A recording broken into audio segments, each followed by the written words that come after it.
Bismillahirrahmanirrahim. Assalamualaikum warahmatullahi wabarakatuh. Selamat sore semuanya.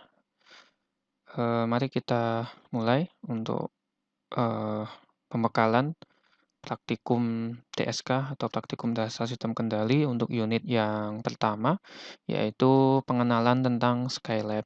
Nah, nanti software yang digunakan untuk praktikum dasar sistem kendali atau TSK yaitu menggunakan Skylab. Sebenarnya bisa menggunakan MATLAB, memang harusnya menggunakan MATLAB, namun MATLAB itu dia berbayar. Kemudian kalau yang versi gratisnya itu menggunakan Skylab. Oke, teman-teman sekalian, silahkan bisa buka website dari Skylab. Ya, silahkan diketik Skylab, kemudian pilih website dari Skylab-nya. Oke, kemudian silahkan ke menu download, kemudian silahkan di-download sesuai dengan sistem operasi teman-teman sekalian, apakah menggunakan Windows atau menggunakan Linux ataupun menggunakan Mac. Nah, silahkan dipilih. Kemudian jangan lupa sesuaikan dengan ukuran bit dari Windows teman-teman sekalian. Oke, untuk ngecek Windows-nya itu menggunakan 32 bit atau menggunakan 64 bit, teman-teman sekalian bisa buka Windows Explorer. Kemudian silahkan klik kanan bagian This Computer atau My Computer, kemudian Properties. Nah, nanti di situ akan muncul 64 bit atau 32 bit. Ini silahkan disesuaikan ya, ini 32 atau 64 bit. Oke, kemudian setelah di-download, teman-teman silahkan install software Skylab-nya di komputer masing-masing. Di sini dulu saya menggunakan 6.1, ternyata sekarang masih 6.1. Oke, kemudian setelah proses instalasi selesai, silahkan teman-teman buka dan kita akan mulai untuk praktikum TSK menggunakan Skylab unit yang pertama. Oke, nanti setelah dibuka Skylab-nya, di sini ada beberapa bagian ya di Skylab. Ada Skylab Console atau command window-nya tempat kita nulis program. Ada file browser, kemudian variable browser, ada command history, dan newsfeed di sini. Oke, saya buka dulu Skylab saya.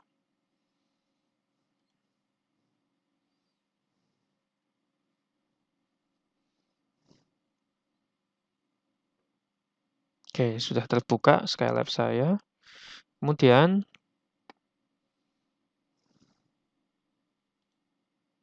ini ada yang terbuka. Oke. Kemudian setelah terbuka, nah teman-teman silakan nanti kerjakan pretest-nya dulu. Di sini di modul ini ada sedikit teori tentang Skylab. Kemudian silakan teman-teman jawab pertanyaan pretest-nya. Ada 1, 2, ada 5 soal. Apa itu software Skylab, kemudian kelebihan Skylab, perbedaan Skylab dengan MATLAB, kemudian bagian apa yang mengetikkan perintah atau kode pada Skylab, bagian apa tempat variabel telah diketikkan disimpan di Skylab. Oke, silahkan dijawab untuk pretestnya. Setelah pretest dijawab, kemudian silahkan ke langkah praktikum. Nah, di sini mungkin agak sedikit berbeda dengan praktikum yang lain.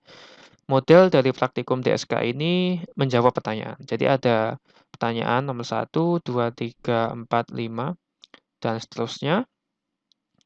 Ada berbagai materi dan pertanyaan yang wajib dijawab sampai, jadi silahkan dicoba dulu. Jadi perintahnya dicoba. Setelah perintahnya dicoba, kemudian silahkan pertanyaannya dijawab. Nah, ini mulai ada polinomial, ada membuat grafik. Sebenarnya perintahnya kurang lebih itu sama dengan yang ada di MATLAB. Ya, memang agak sedikit berbeda. Tapi kurang lebihnya sama, karena digunakan dalam membantu proses menghitung matematika. Oke. Kemudian ini editor Skylab. Fungsinya untuk apa? Silahkan dipelajari. Kemudian silahkan di play untuk tombol eksekusinya. Kemudian membuat program sederhana menggunakan Skylab. Kemudian membuat fungsi sama dengan MATLAB. Bisa untuk membuat fungsi juga di Skylab sama dengan yang ada di MATLAB.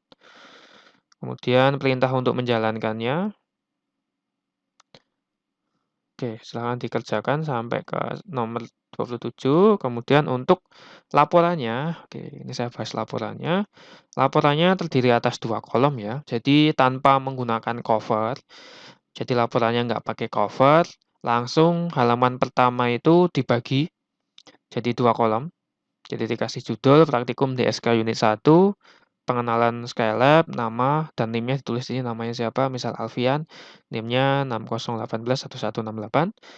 Kemudian tuliskan tujuan praktikumnya, alat dan bahan. Nah, di sini silakan dijawab pretestnya, jawabannya di sini. Kemudian setelah jawaban pretest sudah tertulis semua, di bawahnya dikasih jawaban posttestnya yang tadi nomor 1 sampai 27. Jadi yang kita nyoba program, kemudian efek dari programnya itu saya tanyakan, ditanyakan di modul itu, kemudian teman-teman sekalian bisa jawab kira-kira apa efek dari program yang dikerjakan itu. Nah, ini laporannya terbagi atas 2 kolom ya, biar lebih ngirit kertas, jadi dibuat 2 kolom, kanan dan kiri. Silahkan dibuat kotak atau dikasih garis tepi, paling enggak garis tepinya itu 1 cm. Oke, 1 cm pada bagian atas, bawah, kanan, dan kiri. Oke, seperti ini. Oke, itu untuk pembekalan praktikum DSK unit 1. Silahkan dicoba untuk praktikum DSK unit 1. Jika ada pertanyaan silahkan langsung ditanyakan ke saya atau via asisten juga boleh. Oke, itu untuk laporannya. Demikian dari saya. Semoga bisa diikuti. Akhirul kalam, wassalamualaikum warahmatullahi wabarakatuh.